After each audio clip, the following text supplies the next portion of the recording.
Welcome to the Deep Dive. We are tackling a topic today that really challenges everything we're taught about history. You know, that comfortable linear story we get in school, the one that assures us that, well, humanity is always moving forward, always improving. Always getting better. Exactly. Always progressing towards some higher state of well-being. But today, we're going to ask a much more provocative and maybe even a dangerous question.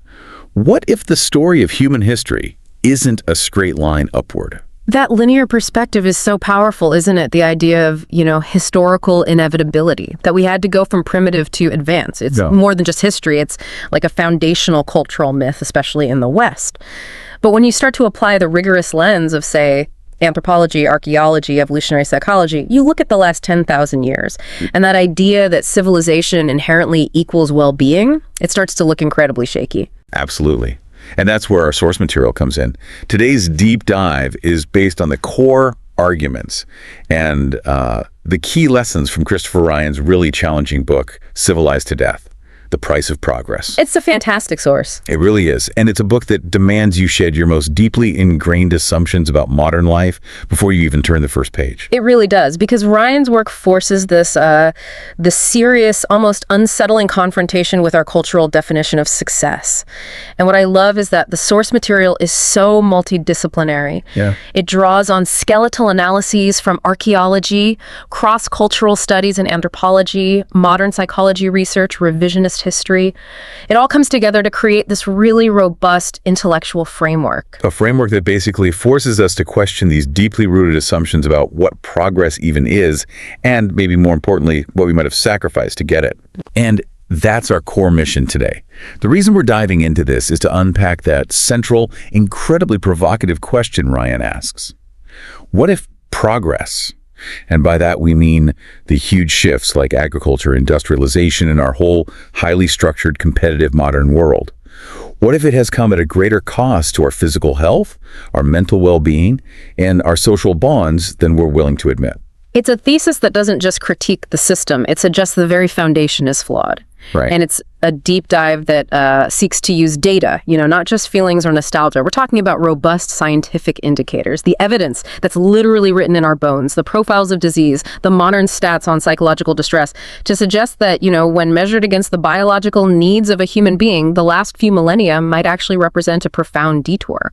A detour. I like that. Okay, so let's unpack this central argument and start by challenging that myth of upward progress. Let's look at the trajectory we've all been told is inevitable. Okay, so Ryan disputes this pervasive idea that history is a straight, inevitable line from primitive to advanced. We're taught that moving from a nomadic foraging life to a settled, civilized one was, well, an obvious upgrade. Immediate and universally beneficial. That's the story. Exactly. But Ryan argues that civilization is absolutely not synonymous with well-being. And that is a really, really difficult concept for us to internalize. It is difficult. And I think we have to address the material paradox right out of the gate, because that's the big hurdle for a lot of people. Okay, let's do that. On the one hand, if you measure progress just by technological capability or the staggering accessibility of resources or, just the potential for a long life, thanks to modern medicine, we are undeniably winning. Of course. I mean, we have central heating, anesthetics, instant global communication. These aren't small things. Not at all. They're miraculous in many ways. But, and this is Ryan's central counterpoint, this overwhelming increase in material comfort has not resulted in a corresponding increase in subjective life satisfaction. Or social cohesion, or just mental peace. Right. In fact, many metrics point in the complete opposite direction. And the question is why? Why is that? That's a huge question. The sources suggest that we solved the problems of, say, scarcity, only to create these new and often more intractable problems of meaning and connection. That's the paradox right there. It is. The wealthiest, most technologically complex nations, the ones we consider the pinnacle of civilization, are the very same nations grappling with epidemic levels of anxiety, clinical depression, the sense of existential alienation. And burnout, just this pervasive feeling of dissatisfaction. Yes, a perpetual low-grade dissatisfaction. We may have full refrigerators and endless streaming content, but we're suffering from what a sociologist might call, a deficit of spirit, a crisis of community. And this leads right to that core claim that many of these advancements didn't just eliminate old forms of suffering, they systematically introduced entirely new ones. I want to dive into the mechanism of that. Okay. If you lived in a pre-civilized mobile foraging society, your suffering was likely acute, right? Unpredictable, external, like a predator, a sudden famine, an immediate conflict. High stakes, but often short-lived. Right. And your body is actually designed for that. Precisely. Those acute stressors activate the body's fight or flight response very effectively. You address the threat, and then, crucially, you return to baseline. You rest and recover. But in modern society, Ryan argues, our suffering is overwhelmingly chronic, and it's internal. It's existential dread. It's systemic status anxiety. It's the constant invisible low-grade pressure of economic precarity, worrying about the mortgage, student debt. The stress of never feeling like you're enough. Exactly. And the sources point to the systemic nature of this modern suffering. We basically traded the unpredictable chaos of nature for the predictable yet relentless pressure of bureaucracy, deadlines, debt. The need to perform in a 247 global economy. We are always running on a treadmill that has no off switch. That level of chronic, inescapable stress is a fundamentally new human experience. Our nervous system just isn't equipped to handle it, which is why we see the physiological consequences, things like hypertension and chronic inflammation. Okay, so to really set the stage for the book's contrast, Ryan uses pre-agricultural hunter-gatherer societies as the benchmark. The critical benchmark, yes. And he's careful here. He's not arguing for some romanticized Garden of Eden. No, it's not about that. It's not. Instead, he uses the anthropological data to propose that this lifestyle represented a different type of existence, one that was perhaps healthier, freer, and more meaningful in ways that actually align with our biological and psychological heritage. They represent the environment that the human brain and body evolved for. So we really need to understand that benchmark context. When we talk about hunter-gatherers, we're talking about the deep history of humanity. I mean, a staggering 99% of our species' time on Earth was spent in this mode. It's almost impossible to really grasp that time scale. It is. Civilization is the biological anomaly. It's a sudden change that happened in just the last 1% of our time here. So if our bodies, our brains, and our social needs are optimized for that original environment, yeah. what happens when you drastically change the rules of the game? Chaos. Well, yeah.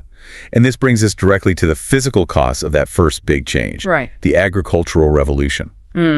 Here's where it gets really, really interesting for me. Because Ryan doesn't just rely on philosophical ideas. He dives into the hard science. Yeah, and the archaeology. The cold, objective archaeological evidence. He contrasts early farmers with their hunter-gatherer ancestors. And we're all taught in grade school that farming, the Neolithic Revolution, was the greatest discovery ever. The dawn of civilization. Right. Ryan suggests it was the greatest and most disastrous mistake. And the evidence he presents for a subsequent physical decline, it's astonishingly consistent. You look at studies of skeletal remains from the Fertile Crescent all the way to the Americas, and the story is the same. What is that story? When anthropologists examine the bones, they find that early agricultural societies were, on average, significantly shorter, sicker, and more systemically malnourished than the nomadic hunter-gatherers they displaced. Okay, let's break down that physical decline because it just runs so counter to the common sense narrative. We think of farming and we think of abundance. Of course. But hunter-gatherers had a hugely diverse, high-protein, nutrient-rich diet. They drew from seasonal fruits, tubers, roots, dozens of different plants, game, fish. It was a biologically robust diet. Varied. Incredibly varied. The problem was agriculture led to a reliance on monoculture. Right, just one or two main crops. Exactly. When populations settled down and started farming, they focused heavily on one or two calorie-dense, starchy staples wheat, corn, or rice. These crops provide immediate calories, which helps you survive, sure, but they lack so many essential micronutrients. Like what? Certain B vitamins, vitamin C, iron, the things you get from a varied diet of greens and animal products. And we can see this directly in the skeletal data, can't we? The sources detail how we find these undeniable signs of severe iron deficiency anemia in the skeletons of early farmers. Yes, it's evidenced by a condition called porous hyperostosis, or sometimes you'll see it called cribroorbitalia. Okay, you have to explain that for us. Right, so porous hyperostosis is literally spongy or porous bone growth. You can see it especially on the top of the skull and inside the eye sockets. Wow. And it happens when the body, which is desperate for oxygen-carrying hemoglobin because of the anemia, it overworks the bone marrow, the factory for blood cells, to produce more red blood cells. Yeah. That spongy growth is a screaming sign of profound malnutrition. A physical record of suffering. It really is. Specifically, a lack of iron or B vitamins. And the key thing is, hunter-gatherer remains almost never show this. Early farmer remains show it frequently. Not only were they malnourished, but they were literally shorter. Yes, the height drop-off is well documented. Between foraging communities and the first farming communities, you sometimes see a drop of several inches. It reflects insufficient nutrition during those critical childhood growth years. And what about their teeth? Oh, the dental record is just as damning. Hunter-gatherers had very low rates of dental cavities because they didn't have high-sugar, high-starch diets. Makes sense. Once starches became the staple food, cavities skyrocketed. Right. And beyond that, the sources discuss something called dental crowding and malocclusion, which increased dramatically with farming. How does farming cause crooked teeth? It's fascinating. Hunter-gatherer diets required heavy chewing of tough foods, unprocessed plants, tough meat. This stimulated jaw growth. Farming led to softer, gruel-like foods that reduced that jaw stress. So you ended up with smaller jaws, but still the same number of teeth. Which means they didn't all fit. They didn't fit, resulting in crowding and impacted wisdom teeth. Problems we still deal with today. So the food was worse, and the labor itself was physically damaging in a new way. Absolutely. The sources detail how farming introduced these repetitive physical stressors. We see evidence of severe vertebral damage, debilitating arthritis, and stress fractures in the skeletons of early farmers. From doing what? From repetitive, unnatural tasks, like spending hours and hours grinding grain with a millstone, which is terrible for the spine and knees, or bending over for hours planting and weeding fields. Hunter-gatherer movement was varied, unpredictable, dynamic. Farmer movement was specialized, repetitive, and ultimately damaging. And this brings us to what you call the compounding horror of the disease burden. Yes, this is a huge piece of the puzzle. Hunter-gatherers lived in small, mobile bands of, say, 20 to 50 people. They had a low population density. And when waste built up. They just moved their camp. They left pathogens behind. They were, in a way, excellent at environmental sanitation just by being mobile. But early farmers, they clustered in these dense, permanent settlements. Sometimes thousands of people living on top of each other. Right. They stored food in close quarters, and crucially, they lived in continuous proximity to their own waste and, critically, their domesticated animals.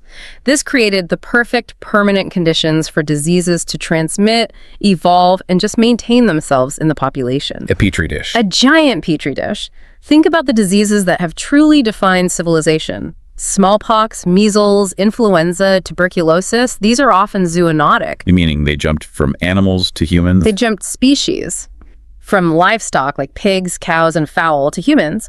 And this transfer happened precisely because of that close, continuous, dense cohabitation that settled agriculture required. The sources stress that crowding people and animals together essentially created these permanent, self-sustaining disease pools that would just regularly sweep through the population. It's such a brutal irony. The stability of settled life made us more vulnerable to mass death from biological threats.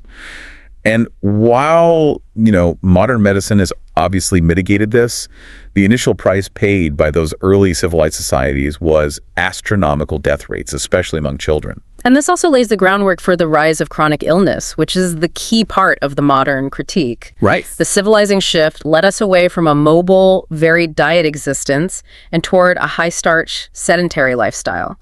This mismatch between our ancient biology and our modern environment is central to the global epidemic of chronic diseases we see today. Let's talk about that mismatch, the mismatch theory. Our bodies were optimized for periods of feast and famine and high varied mobility. Exactly. Our biology excels at efficiently storing calories when they're available because it expects long periods of lean times to follow. But now we're just drowning in processed, easily available calories, and we're chronically inactive. And so our ancient metabolic programming, which was designed to save energy, now expresses itself as obesity, metabolic syndrome, type 2 diabetes, and cardiovascular disease.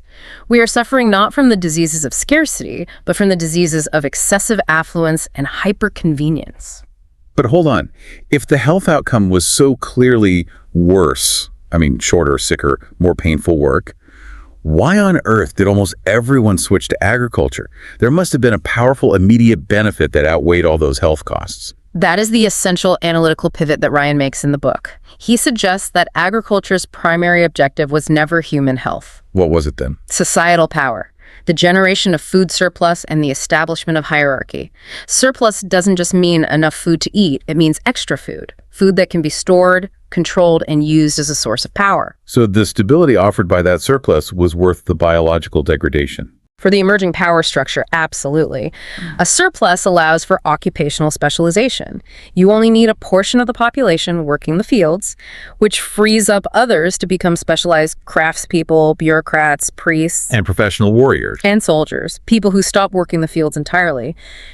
Individual health was a secondary casualty in this pursuit of greater systemic control and organizational power.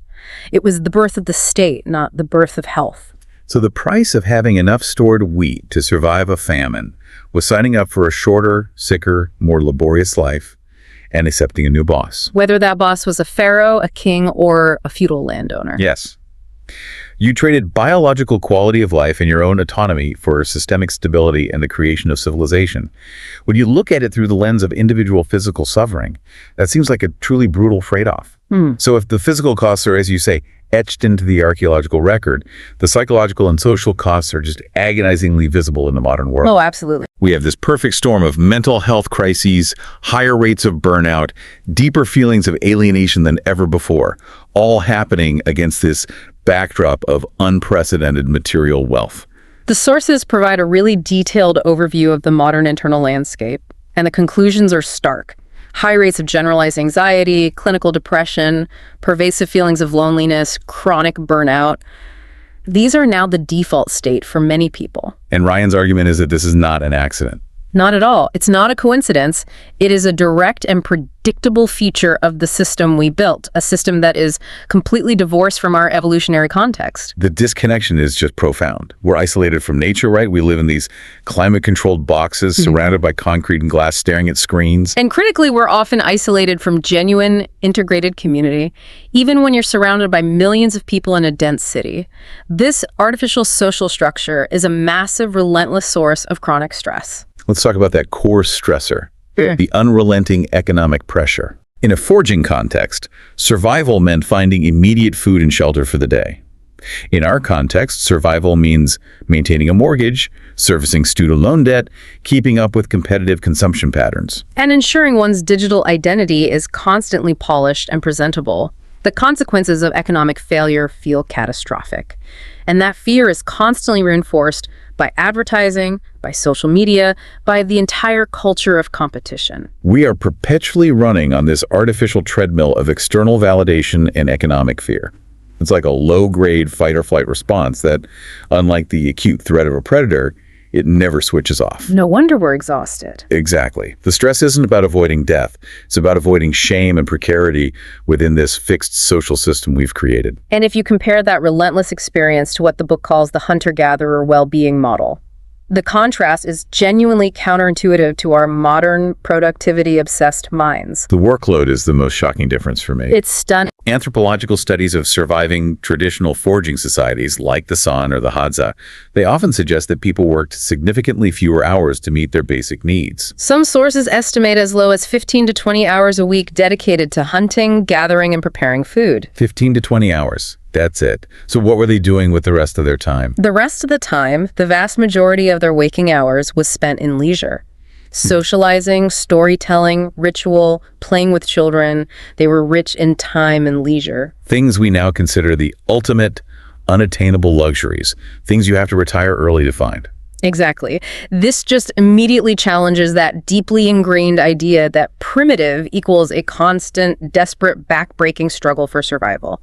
In many ways, they were incredibly affluent in the one thing we lack most: time. And this was possible because they had no capacity or, no real need for long-term storage or accumulation beyond what they needed for the next few days. Right. And the quality of their community was dramatically different. It provided these massive psychological buffers against stress. You had deeply integrated social bonds. You simply couldn't suffer from chronic loneliness when your emotional and physical survival depended on constant face-to-face cooperation with the 20 to 50 members of your band. Cooperation wasn't an optional pleasantry you scheduled on a Friday night. No, it was the mechanism of life. It was enforced by daily necessity. And perhaps most fundamentally, the sources highlight how they lived with significantly less of the status anxiety that drives so much of modern competition.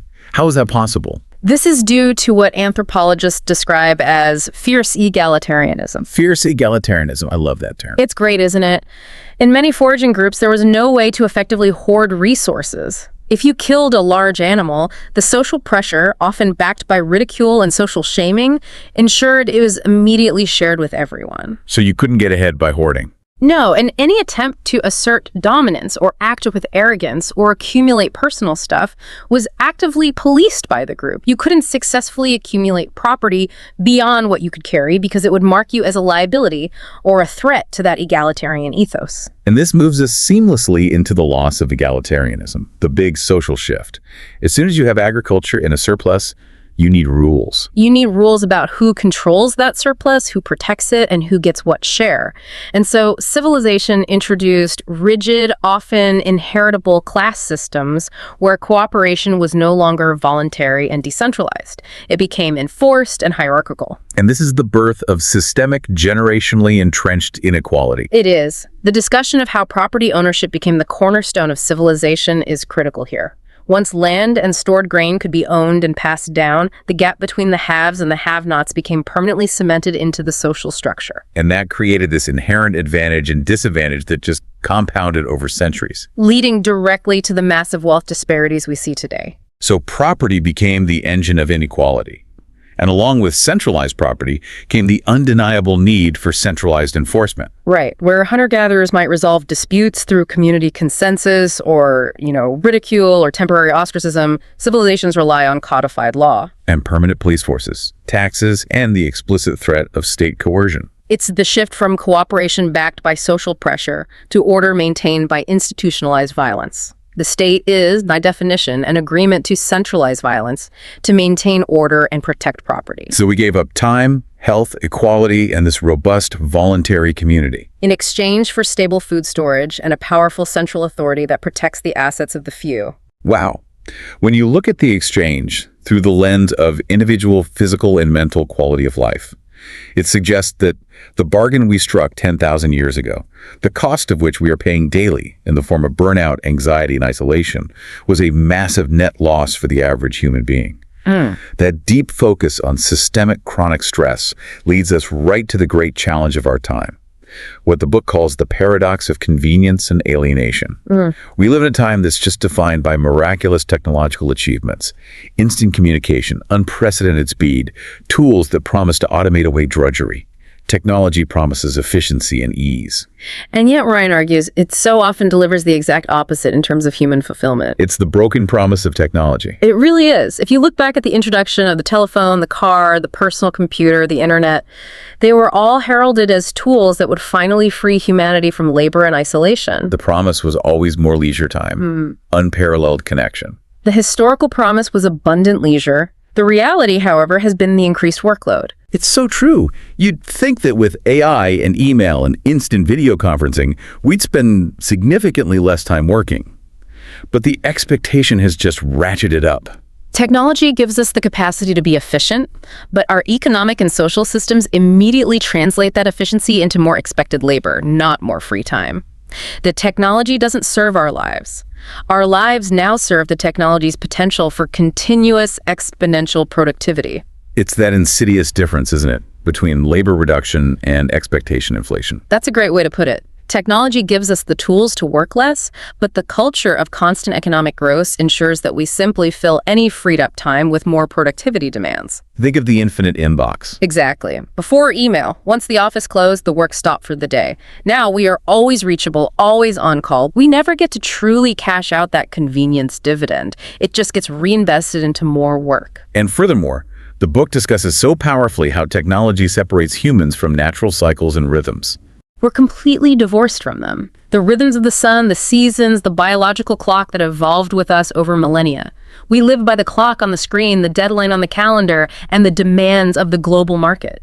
not the shadow of the sun or the shifting season. And that has to have profound neurobiological effects. It does. Our nervous systems evolved to respond to natural shifts in light, sound, and temperature. Those are the signals that synchronize our circadian rhythms. When you replace those natural cues with the artificial hum of air conditioning, fluorescent lights, and the relentless ping of notifications, You get disorientation. you get a constant low-level sensory and temporal disorientation. We are perpetually running on simulated time, which is a massive contributor to chronic fatigue, sleep disorders, and burnout. And I think the most painful alienation comes from the substitution of real, profound social connection with this artificial mediated interaction. It's a huge theme. We can talk to someone across the globe instantly, but we might not know our next-door neighbor's name. We don't have a true shared experience with the people we physically live near. The digital world offers this incredible breadth of connection, but it comes at the cost of depth. And the problem with that digital substitution is that it gives us the feeling or the idea of connection, that little dopamine hit from a like or a comment, without delivering the crucial biological or psychological benefits of true co-presence. What do we miss out on? We miss out on the shared gaze, the synchronized breathing, the instantaneous nonverbal cues, the flood of oxytocin that comes from genuine physical community and shared ritual. We trade the emotionally rich, messy, real-life interaction that sustains us for these neat, easily consumed, but ultimately shallow digital updates. And this leads to the core takeaway that Ryan emphasizes all through the book. Convenience is a tangible, often wonderful benefit. Of course. Being able to order anything we need instantly is convenient, but, and this is the key, convenience is not the same as fulfillment or happiness. This is such a critical distinction.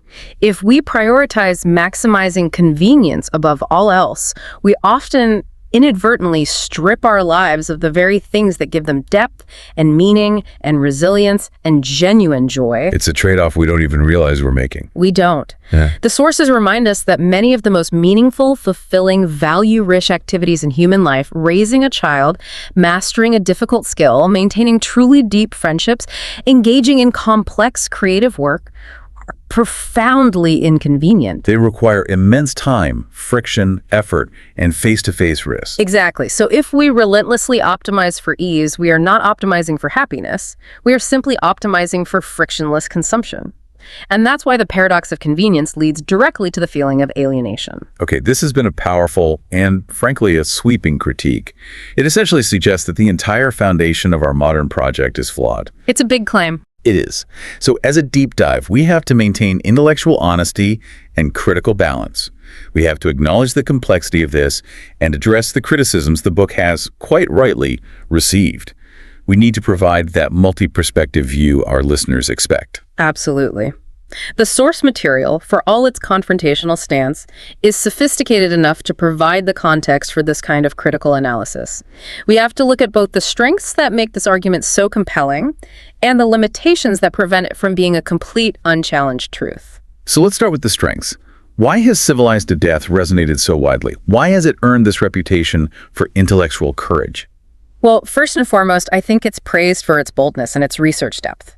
Ryan isn't just an armchair philosopher making grand claims. No, he backs it up. He backs it up meticulously. He draws from a wide array of peer-reviewed sources in anthropology, history, neuroscience. He weaves together this complex data skeletal metrics, ethnographic observations, psychological studies into a unified, readable narrative. He marshals the scientific evidence to form his central thesis. And it takes significant intellectual courage to write a book that is so fundamentally countercultural. It really does. Ryan challenges the entire underlying narrative that supports our global economic and political systems. That unspoken assumption that Western, industrialized, capitalist society represents the inevitable and morally superior pinnacle of human achievement. It's praised for forcing readers to actively question assumptions they never even knew they held. Right, like the fundamental belief in linear progress. Exactly. This is why it's often compared favorably to paradigm-shifting works like Harari's Sapiens. But Ryan's approach is notably more confrontational. He doesn't just describe the transition to agriculture, he actively assesses the human cost of that transition, really focusing on the suffering it caused. Okay, now we absolutely must turn to the limitations. The primary, most common profound critique, and it's one that has to be taken seriously, is that Ryan sometimes idealizes hunter-gatherer life. Yes. That he potentially overlooks historical realities that were, frankly, less than romantic or utopian. This is crucial. While Ryan uses the hunter-gatherer lifestyle as an empirical benchmark for, optimal human health and social behavior, critics correctly point out that these societies were not perfect, not by a long shot. What were some of those realities? Well, they faced very real acute dangers, high rates of interpersonal violence in some groups, frequent resource conflicts, particularly over hunting grounds, and while they enjoyed abundant leisure, their natural lifespan was often cut short by things we barely think about. Like? Lack of any medical intervention for a serious injury, a simple infection, or a difficult childbirth. Things that are routine for us were often death sentences for them. And this leads to perhaps the most significant critique, that the book underplays or minimizes the undeniable, massive, and morally imperative benefits of civilization. This is the argument that must be given its proper weight. Yes, maybe we are more anxious, but my child will not die of a simple bacterial infection. That is the ultimate counter-argument, and it's a powerful one. The two most powerful rebuttals are modern medicine and reduced child mortality. The ability to dramatically reduce death rates, especially among infants and children, thanks to global sanitation, effective vaccines, surgical expertise, antibiotics. It's a staggering human achievement that you cannot easily dismiss. Let's just think about the scale of that achievement. A child born into a foraging community, even a healthy one, historically had a very high probability. I've seen estimates of 30 to 50% of not even reaching adulthood. Due to infection, parasites, accidents. Yeah. A modern child, even one living in poverty in the industrialized world, has an overwhelmingly high probability of surviving to reproductive age and beyond. This trade-off, a guaranteed longer life, but one potentially filled with more anxiety and less meaning, that is a complex, monumental moral calculus. It is. And furthermore, we can't ignore the existence of pain relief, anesthesia, advanced dental care, mobility aids. These are tangible, life-altering improvements that civilization delivers. To the person suffering from chronic pain, the existence of modern medicine is an undeniable moral good that probably outweighs the discomforts of existential dread.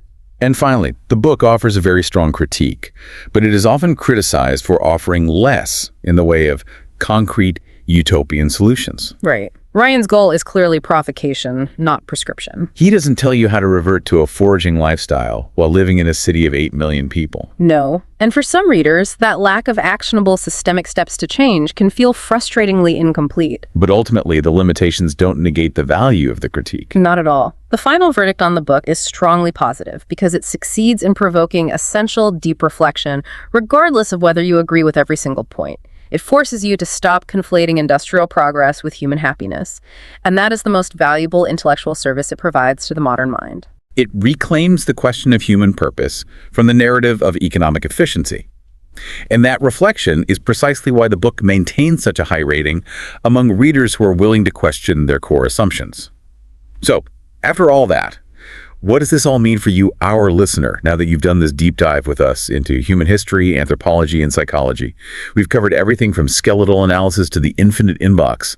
Let's try to draw together the 5 key lessons and takeaways from Civilized to Death. The first lesson, and I think the most crucial one to internalize for daily life, is that progress is not the same as happiness. You have to actively decouple that simple equation we all carry around in our heads, that more technology, more wealth, more convenience automatically leads to a better, more fulfilled life. You have to acknowledge the material paradox. Yes, and understand that external metrics of success often mask internal decay. Okay. Takeaway number 2 is the fundamental understanding that we are creatures of biological antiquity, not modernity. Our bodies, our nervous systems, our minds, they evolved over millions of years for a world that is vastly different from the one we inhabit today. A world of high mobility, diverse diets, small, tight-knit groups, and abundant leisure time. Right, and you should acknowledge this profound evolutionary mismatch when you feel stressed or isolated. Your feelings are a rational response to an unnatural environment. You're not broken. The system might be. The third lesson is about priorities. Community precedes convenience. The sources highlight, through studies of oxytocin and social cohesion, that strong, deep, integrated social bonds are fundamentally more important to our well-being and psychological stability than productivity or efficiency. So we need to intentionally invest the time and effort, the inconvenience that's required for deep community. We have to. Lesson 4 encourages active critical thinking. Question cultural assumptions. We have to actively challenge what society labels as normal. What do you mean by that? Well, if chronic stress, high anxiety, burnout, and loneliness are the accepted baseline norms of our industrialized society, maybe those norms are actually harmful. Maybe they should be rejected rather than simply accepted as the price of admission for a modern life. And finally, the 5th lesson provides a balanced path forward. A balanced future is possible. Yes. Ryan isn't suggesting we abandon civilization entirely, which is obviously impractical. The idea is to be radically selective. How so? We need to learn to intentionally adopt the beneficial aspects of modernity like medicine and connectivity while actively stripping away the systemic structures that lead to social alienation, endless competition, and chronic suffering. We can try to redesign the system to prioritize human flourishing over exponential economic growth. So who finds this work essential? The sources summarize it perfectly. This is crucial reading for students of psychology, sociology, anthropology, but maybe even more so for anyone interested in mental health, anyone actively experiencing burnout, and any reader who is depthly questioning the ethics and structure of modern work culture. If you've ever felt just deeply exhausted by the unrelenting pace of life, this book provides a comprehensive historical justification for why you feel that way. It sort of shifts the diagnosis from individual failure to systemic design. That's a great way to put it. The book effectively shifts the blame from a personal lack of grit or effort to a flaw in the system's design. It argues that we're running ancient software on a faulty modern operating system. And that brings us to our final provocative thought for you to mull over. If we accept the central premise that humans are biologically ancient creatures living in a technological world, and that strong social bonds are fundamentally more important than being efficient, and if we accept that we don't have to choose between primitive suffering and modern alienation, but can actively seek a middle ground, what immediate, inconvenient, non-technological choice could you make today to align your life more closely with that deep-seated need for integrated community over fleeting convenience? think about that small, friction-filled choice that might yield profound, genuine human fulfillment. We'll let that sink in as you consider the true price of progress. Thank you for joining us on this deep dive.